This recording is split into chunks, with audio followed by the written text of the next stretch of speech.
So yeah, I think the main thing that I kind of want to talk about today is just going over other healthcare systems, different things that seem to do better than the U.S. Because from my understanding, the U.S. healthcare system, while we have a lot of innovation, there's a huge problem with people just not being able to get healthcare.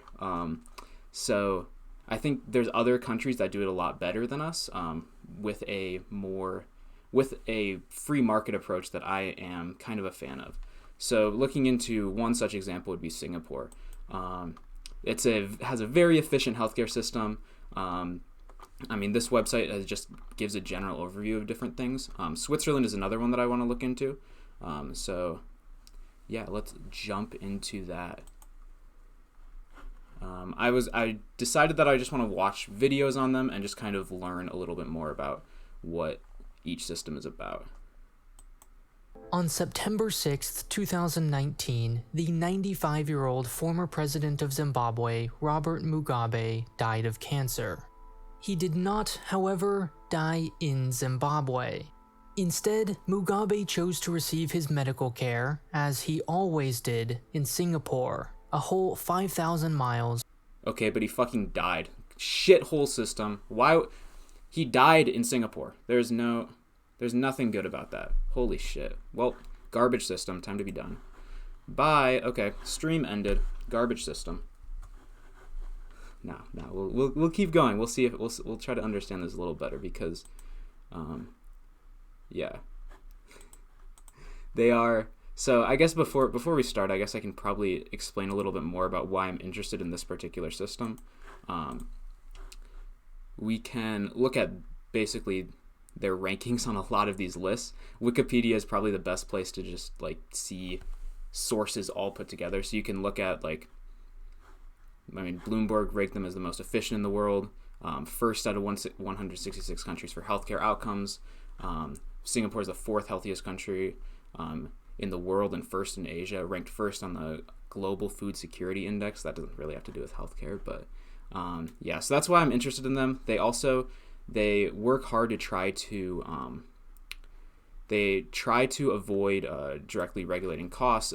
So price controls is something they try to avoid, which I think is generally a good thing. On September 6th, 2019, the 95-year-old former president of Zimbabwe, Robert Mugabe, died of cancer. He did not, however, die in Zimbabwe. Instead, Mugabe chose to receive his medical care, as he always did, in Singapore, a whole 5,000 miles or 8,000 kilometers away. Each of his many such trips required no fewer than 10 hours in the air each way, by which time he could have flown anywhere in continental Europe. The African revolutionary was not the only powerful person to seek treatment in this Southeast Asian city-state of just 5 million. So too did the daughter of the Philippines president, the president of Bangladesh, several military leaders of Myanmar, and the former First Lady of Indonesia, to name just a few examples. Heads of state no doubt appreciate Singapore's tight control of the press and lack of protesters, though their first priority is surely the same as its other 500,000 annual medical tourists, to receive what is perhaps the best healthcare on Earth. Today, the average Singaporean... Oh my god, was it going to pause? So I guess talking about one problem I do have with Singapore is the restriction of personal freedoms. I think they killed drug addicts there. It was the Singaporean leader who would talk about how he was shooting drug addicts, right? There was some leader who talked about that, and they like to quash protests too, as this video talked about. I'm not a fan of that, but I think economically Singapore consistently ranks really high in economic freedom indexes, and they end up having really good outcomes with healthcare especially. But I think their education system is also fairly strong. Lives to be an astonishing 83 years old, a full decade longer than the world average, and only slightly behind Switzerland, Macau, Japan, Hong Kong, and San Marino. Another common metric for healthcare quality is the infant mortality rate, at which Singapore is among the best in the world, just 2.1 for every 1,000 live births. Finally, Bloomberg ranked the country second in overall efficiency. These are impressive outcomes on their own, but they become downright amazing when you consider how little they cost. The United States spends about 17% of its GDP on healthcare, making it an embarrassing... See, this is fucked. Like, I feel like a lot of people consider the US like this bastion of capitalist healthcare, but I mean, we spend insane amounts on it because we try to do these weird like programs with it and these weird regulations and like, I don't know. It's just, we do it in a very, very inefficient way, which I think is probably the biggest problem with US healthcare. And then we don't even really get much out of it because there's still tons of people dying from not being able to afford health, or going bankrupt because they're not able to afford healthcare, and it's just not the best system. So that's why I'm very interested in looking at other countries and see what they do better. Outlier even among the most developed nations. The UK, a more representative example, stands at 10%. Is Singapore's Australia, economy 30% public sector? Hold up. Economic Freedom Index rankings. I don't remember what specifically the keywords would be.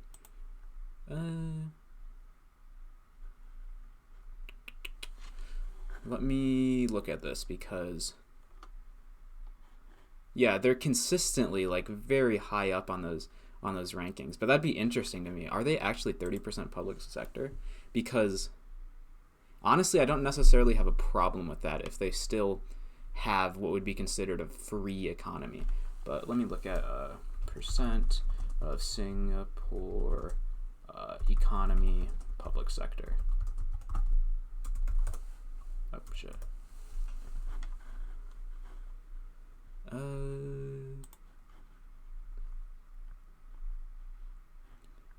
Let me see if I can find it.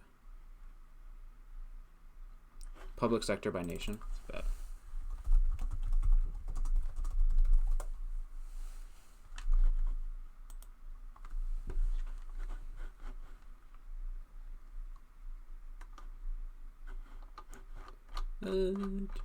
Where's Singapore? Oh shit, yeah, interesting. I wonder where they're getting that number from. Wait, what is this? Is this what the percentage is? Hold up. What does ILO mean? Oh, I see. Okay. Public sector by sex percentage? What does this even mean? Hold up. Oh god. Okay. I'm struggling to understand what this graph is saying. Oh, I guess, yeah, it's just the percentage, I think. I think the title tells me what it is.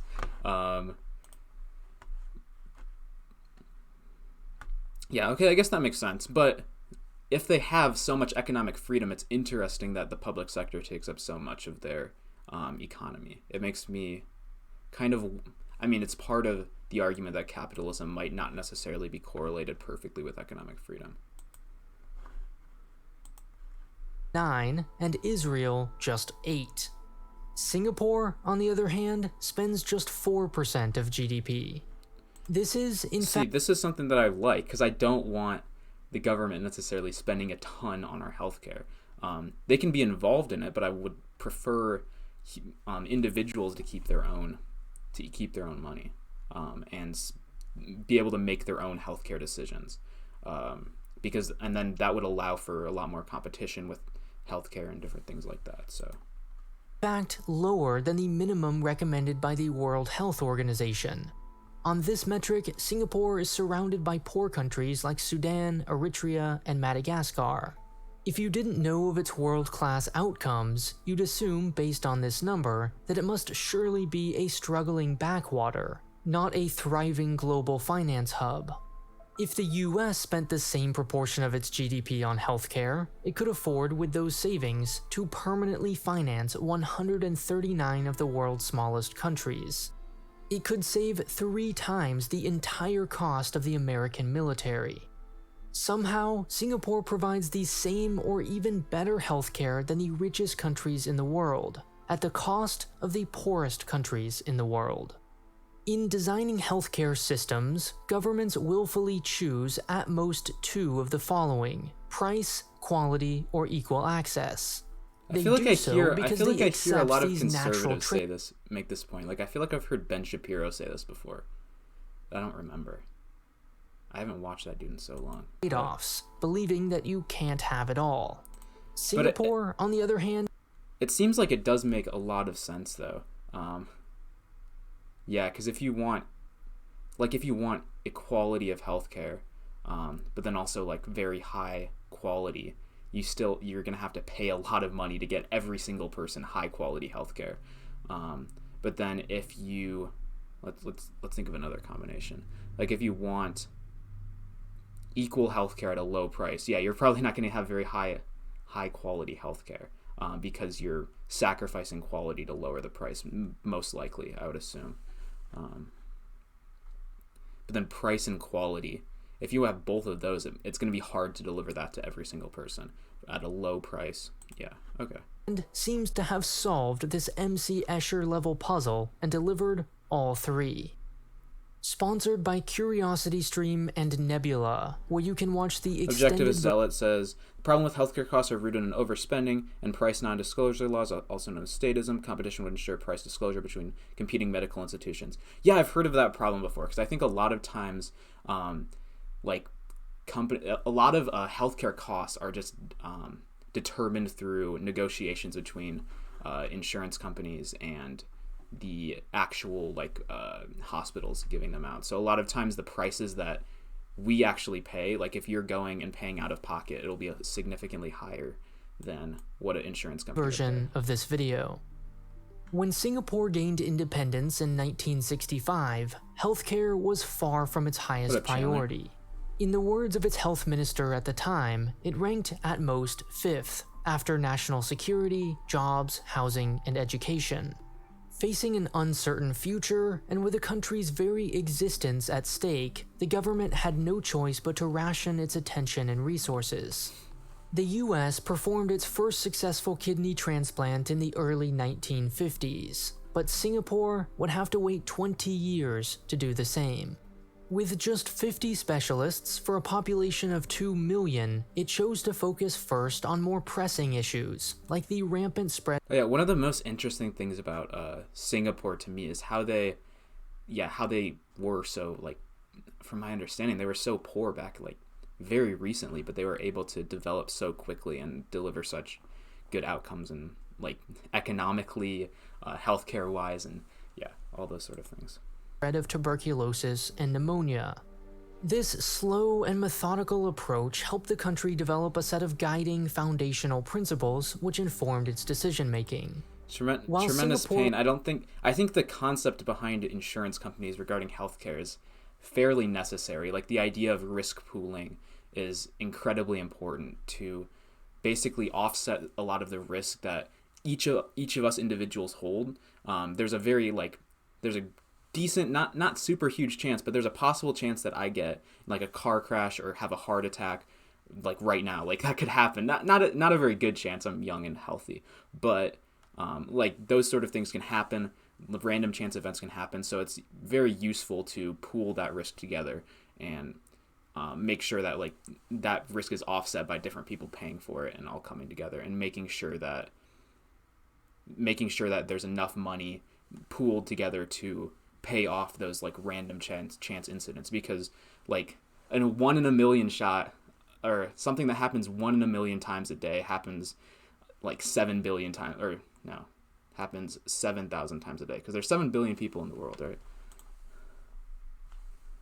Was still a British colony in 1948 when the English National Health Service was created. It chose a very different path. In fact, if there's one philosophy that defines its national approach to healthcare... Objectivist Zealot, I think you're right in the fact that the U.S. has a very good healthcare system. Quality-wise, the issue is not everybody's really able to access that. There's a lot of people that are priced out of the system. So I think we need to come up with a better way of making sure that other people have access to, that everybody has access to very high-quality healthcare. Because that's something that everybody needs. Everybody needs healthcare because we're fragile. We're fragile creatures. We have fairly weak bodies, and we need them to be maintained somehow. It's a firm and unapologetic rejection of what was perceived as the over-generosity of the British. Believing that the general public was abusing, misusing, and underappreciating government clinics, its first Prime Minister, Lee Kuan Yew, was quick to impose a fee. It was decided that while every citizen would be guaranteed some form of care, nothing would be strictly free, motivating a sense of personal. I think this is incredibly important, making sure that people have to pay for healthcare. Because when it's completely free, people are incentivized to go in and get healthcare for basically no reason. Like, oh, my stomach hurts a little bit. Let me go to the doctor real quick and go waste other people's money, waste time, waste money, waste resources, just dealing with some illusory pain that I made up in my head. That's why, like, if you look at Denmark, let me look at Denmark healthcare wait times. Because I looked at this earlier on my phone. So hopefully the Google actually finds it the same thing for me. Yeah. With these measures, waiting times to see specialists are about 60 days. But it can be more, with close to 20% of patients waiting more than 3 months. I wonder how that compares to United States. Because this might get screwed over. Waiting greater than 1 day, about 20. What is the average, though? Is there a good average?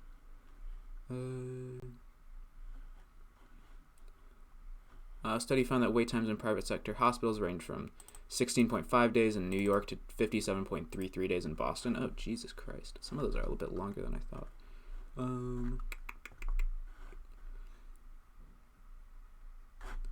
Takes most patients an average of 24 days to schedule first-time appointment with a doctor in America. Okay, so that seems like it's an average. I'm kind of just skimming through like the descriptions here.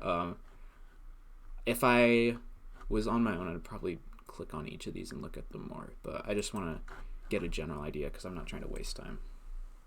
Personal responsibility. But allergic as the government was to anything resembling welfare, it also had little confidence individuals could be trusted to manage their own healthcare savings. The compromise to this tension was called Medisave. See, I think that's probably true. I think we probably do need to make sure that people set aside some money for healthcare, because people aren't going to do that necessarily. Like, people will spend their money if they have it a lot of times, because people are not always rational. It sounds really like technocratic for me to say that, but it's true. I think there's some extent to which we need to make sure that people set money aside, or maybe not necessarily. But I think I understand the rationale behind this system. The British had left Singapore with a compulsory savings account known as the Central Provident Fund. It required employees to deposit 5% of their income, which employers matched, to be withdrawn at retirement. Over the years, Lee raised these contribution rates and introduced several new components. What does this sound? Today, the average Singaporean is required to stash away about a third of their income into three accounts. Money, but the first, maybe not, the ordinary account, can be used to pay for things like school and housing. Okay. A second, special account, is reserved for retirement and merges with the ordinary account at age 55.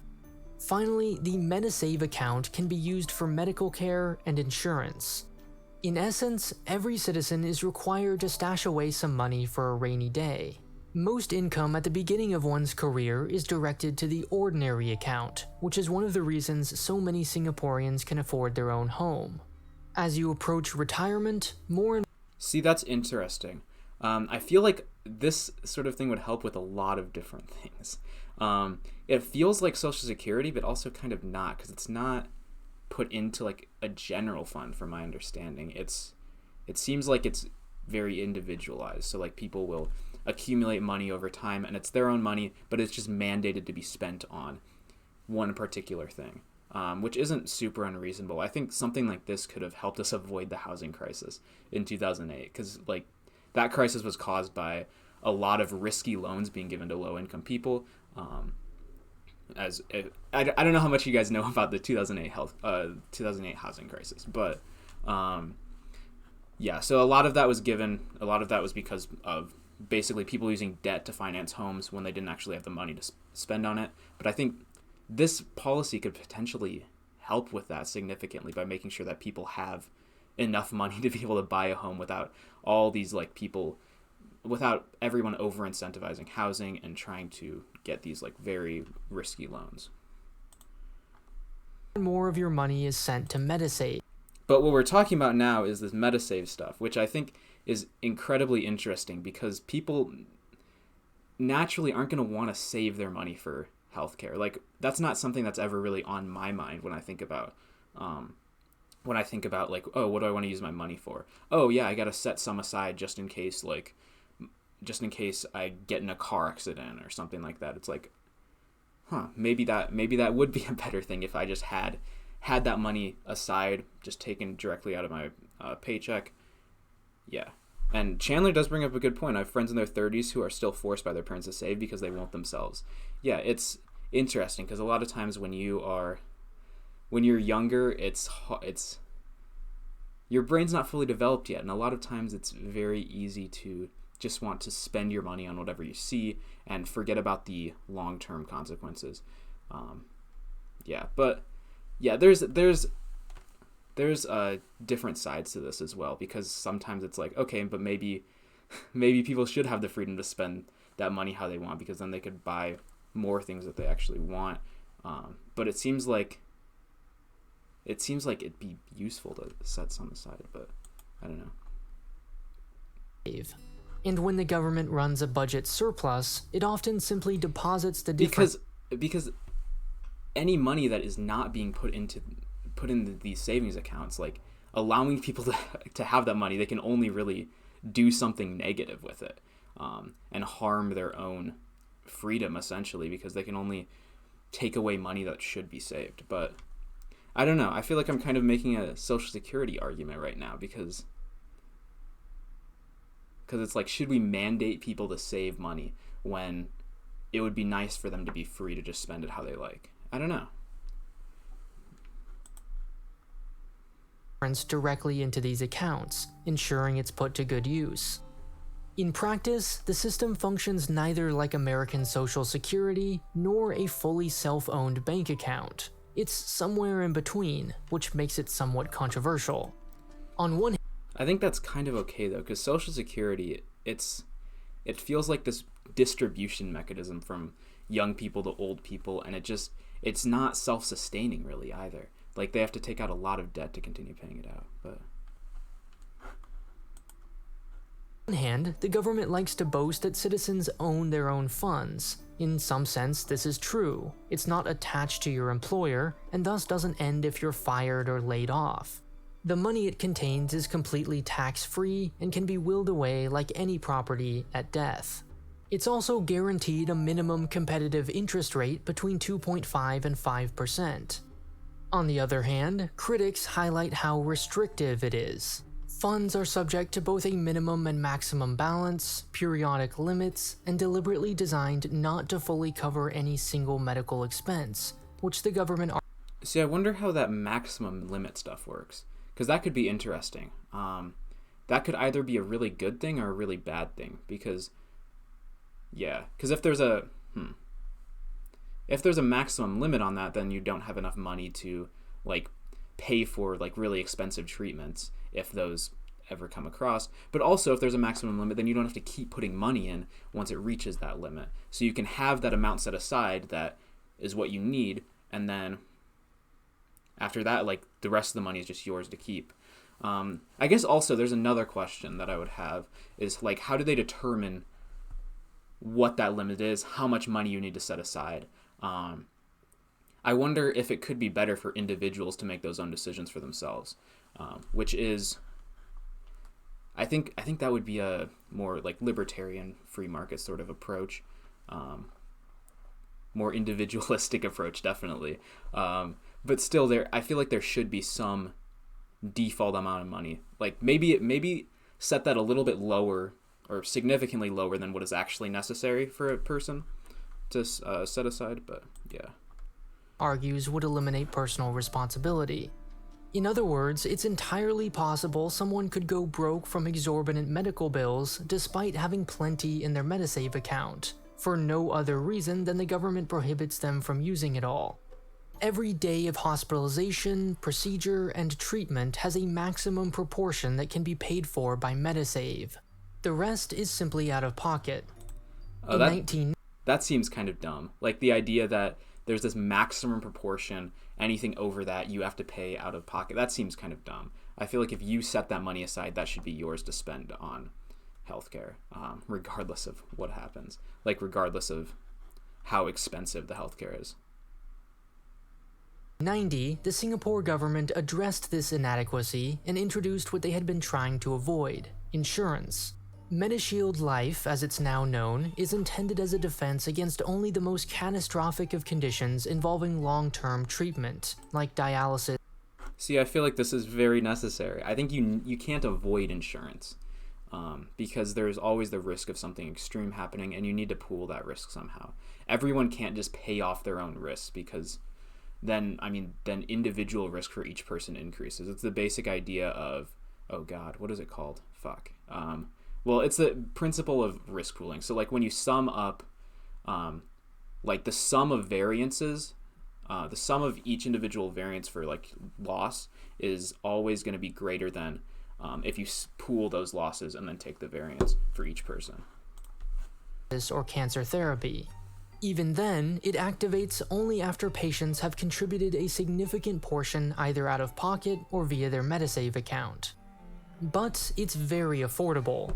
A 20-year-old, for example, pays just $101 a year, which can even be paid for with Medisave. Each age group pays however much is needed to make it independently sustainable. In other words, it's not. See, I think this actually makes a lot of sense. Why should I, a 20-year-old, pay for my grandma's health insurance? Or maybe that's kind of fucked up. Maybe I probably would pay for my grandma's health insurance because I care about her. Why should I pay for your grandma's health insurance? That's the question. Why should I pay for my neighbor's grandma's health insurance? I don't feel like that's necessarily important, but now it's probably good. It's probably good to have some pooling, but yeah, I think it makes a lot of sense for basically individuals in a certain age group to pay the amount that works for themselves to be able to have health insurance. Not simply a transfer of wealth from the young to the old, like the American pyramid scheme known as Social Security. True. Because of this, older people pay much higher premiums, $509 a year, for example, for those aged 90 or older. Still, MediShield is generally well liked. Though compulsory today, more people participated when it was voluntary than in the US 3 years after Obamacare was made mandatory, 94% to 91%. Those who want. That's super interesting. It's almost like one of these systems is a little bit better than the other one. Also, I mean, voluntary insurance systems are probably a little better than mandatory ones. Yeah, I guess that makes sense though, because you mandate that people set aside some money to be able to pay for healthcare costs. That's mandatory, but then voluntary like participation in the insurance system. I guess there's probably some problems with that because I think you do need a significant amount of the population to be involved in an insurance system, but the fact that they're able to get those high participation numbers makes it feel like they're doing a very efficient job of providing that Medisave insurance. More comprehensive insurance have the option. Nah, tremendous pain. I don't trust your grandma. She might be a sweet lady, but I don't know. Just knowing the way things that you type in my chat, it's like, how good could her genes have really been? Option of buying upgraded plans from private companies, all of which are tightly regulated to ensure competition.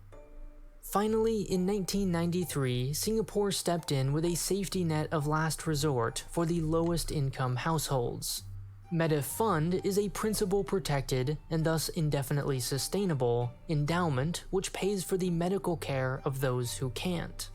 Any citizen who can prove That's probably pretty base too. I think you need a basic safety net in healthcare. Like if you can't afford to pay for insurance, should we just let you die when you get in a car accident or when you have a heart attack or something like that? Probably not. That doesn't seem like the best policy. Now I'm sure some people would argue that, oh yeah, you should. Maybe if you would have saved a little bit more money or made the right decisions, then you could have survived. Then you could have had the money to survive. It's like, okay. I think that's stupid. Their inability to pay can apply to a group of independent volunteers who make case-by-case judgments. Most applications are approved within 30 minutes, but the most complicated of cases can take up to 3 weeks. In 2019, MediFund paid $120 million involving over 1 million applications. These 3 M's, MediSave, MediShield, and MediFund, are often cherry-picked by those seeking to reform healthcare abroad. Some point to the mandatory savings accounts as evidence healthcare shouldn't be handed out for free. Others protest that MediFund is the real backbone of the system. In truth, neither is completely accurate. Each of the 3 M's is one layer of protection, without which the entire system wouldn't function.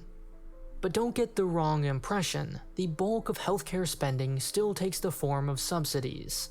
In 2013, MediSave, MediShield, and MediFund accounted for 5.1, 2.1, and 0. See, it's interesting that... Wait, what did he say? Hold up. Let me go back.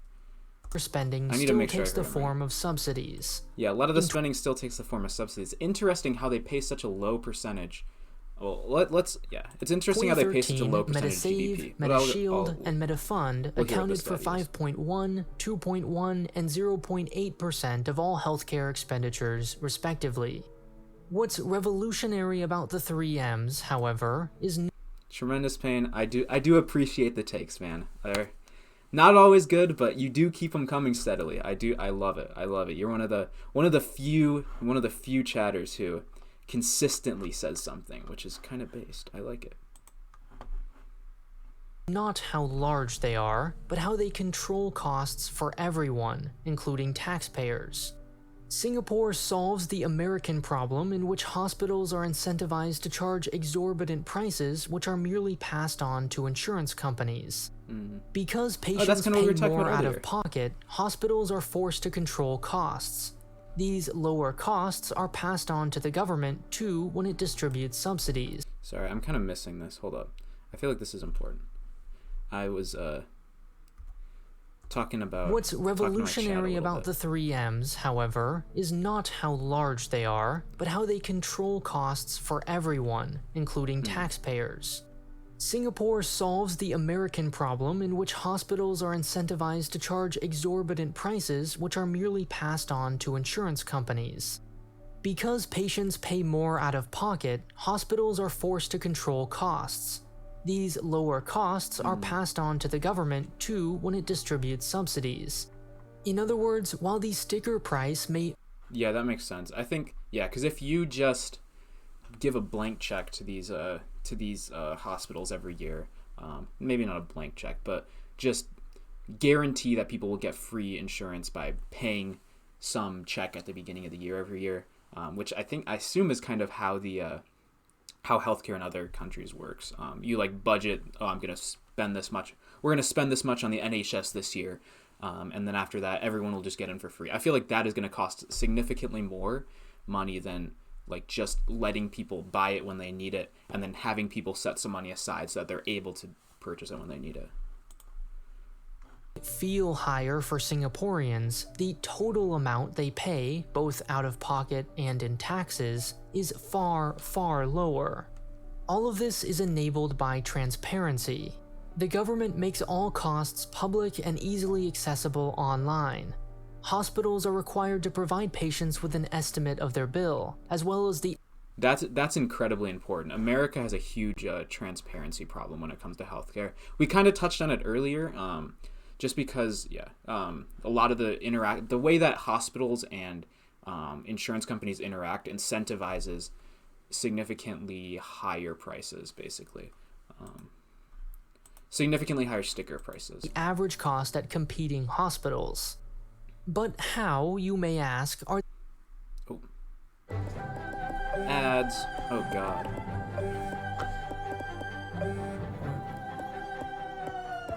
Dude, that dude's scaring me. He's like trying to touch me. Weirdo. you may ask, are these subsidies distributed? What system could possibly ensure that the poor get support while the rich don't abuse it? For the most part, people just sort themselves. Public hospital rooms are split into 4 classes: C, B2, B1, and A. The cheapest, Class C, have 8 to 10 beds in a fairly utilitarian room, while the most expensive, Class A, are private rooms with a TV and air conditioning. The important thing is that these classes are treated as cosmetic luxury upgrades. The same doctors operate all wards with the same standards of care. They have no monetary incentive to treat anyone differently. And much like airplane classes, more premium rooms cost significant. If it's all like within one hospital, the doctors just go to every room, treat everybody basically the same. But then you can pay for a better experience, but you're not getting a better care. I think that's probably a good thing. Yeah, I feel like everybody should have access to high quality care, healthcare. I don't feel like, oh, because I'm poor, I should have to like have these little band-aid fixes that don't solve underlying problems. But if I have a little more money, then I can get the best healthcare in the world that actually fixes my problems. Significantly more with only modest improvements, which naturally separates patients based on their willingness to pay. Is it fair that the poor sit in a stuffy, crowded room during hot, humid summers? Answers will vary, but many would argue the alternative, high prices for everyone, is worse.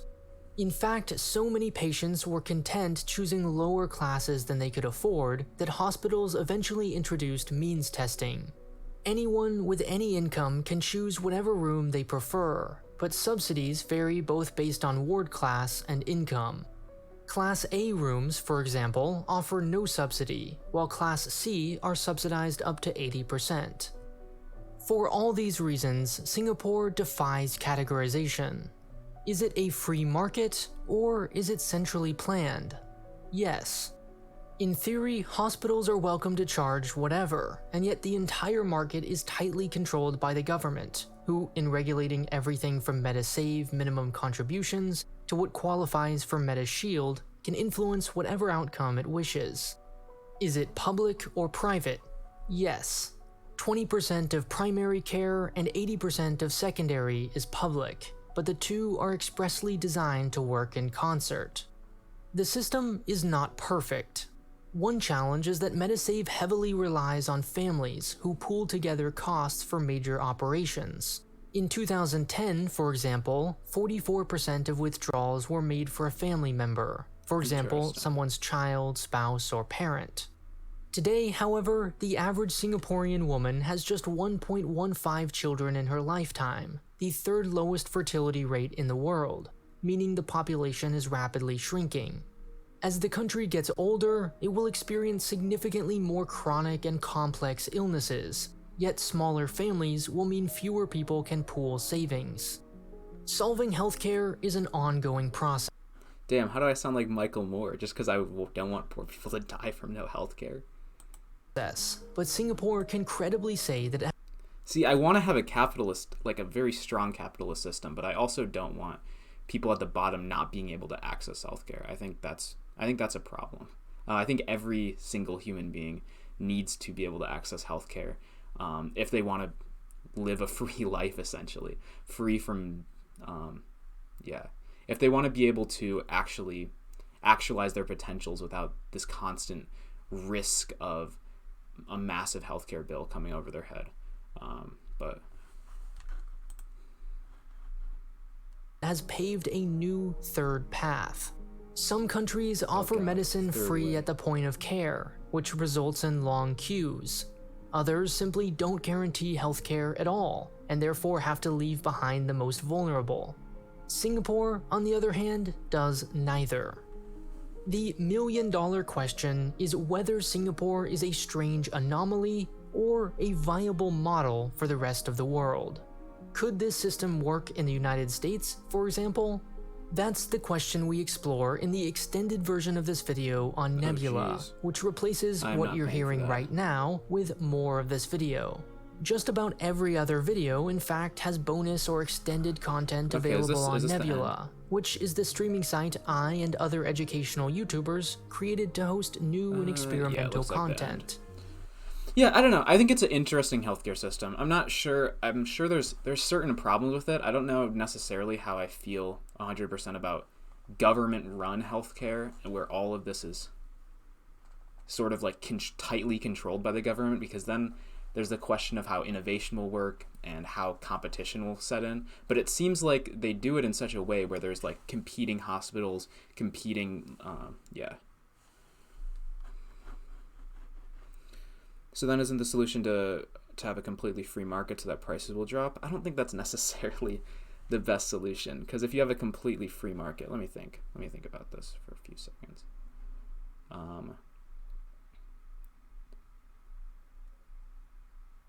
I think you generally need a free market, or you need competition so that prices will drop.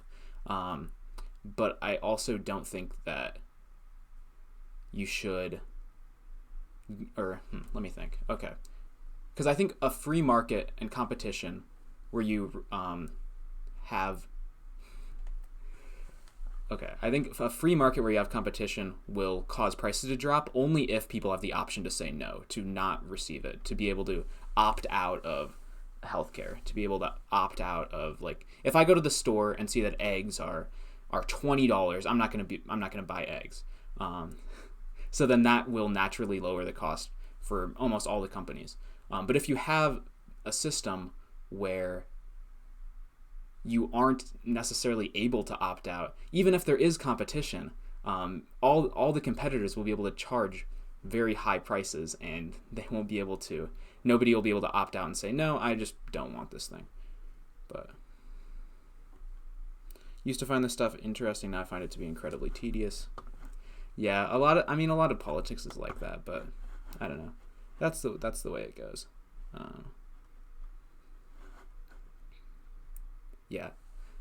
I think this sort of stuff is interesting. I don't necessarily know what the best healthcare system that I want is, but I feel like healthcare represents an example of a market failure to some extent, because it allows for companies to charge prices that are way too high and people still having to buy them. Like, for example, if you get in an ambulance after having a heart attack, you don't really have a choice in what price you're going to pay. You don't have the choice to say no. But yeah.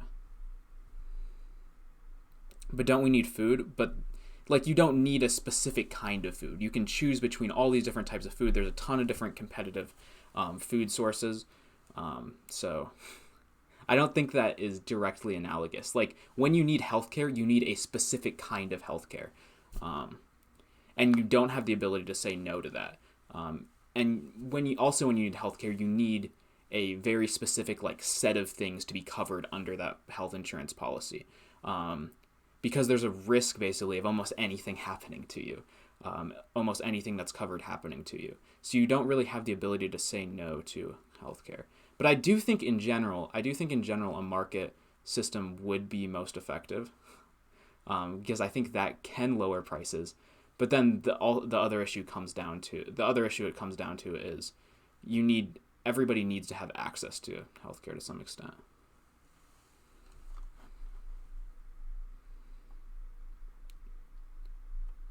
What if a universal medicine was created to erase all health problems forever?